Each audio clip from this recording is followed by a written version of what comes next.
In today's video, I'm going to teach you how to pay your Oregon ticket online using the OJD Courts ePay portal. We'll use the official online payment system so you can safely handle your citation from home. Start by heading to the OJD Courts ePay portal.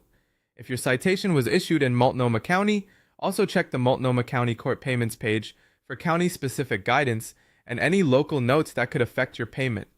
Next, locate your case in the system. Have your paperwork in front of you and type in your citation number or your case number, along with the correct county information exactly as it appears on your ticket. Small differences in spacing, dashes, or leading zeros can matter, so copy it carefully. Once you submit the search, the portal will display your ticket details and the amount due. Take a moment to confirm you're looking at the right case by reviewing the name on the citation, the violation description, and any listed due date or appearance date. Before you pay, review the options available for your case.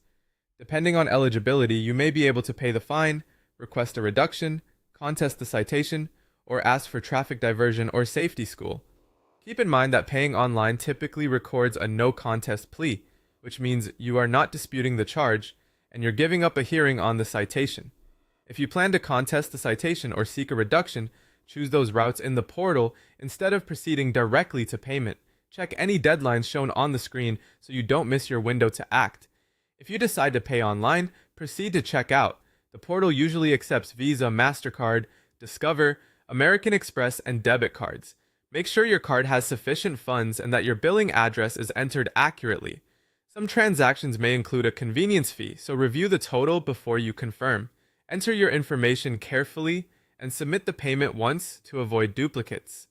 After you pay, save your receipt right away. Download the confirmation or take a clear screenshot and keep it until the case is fully closed. You'll likely see a confirmation number. Store that with your records. Payments can take up to 24 hours or 1 business day to post on the court system, so don't be alarmed if you don't see an immediate update. Avoid making a second payment during that period. If the payment still hasn't posted after the stated timeframe, reach out to the court and provide your confirmation details.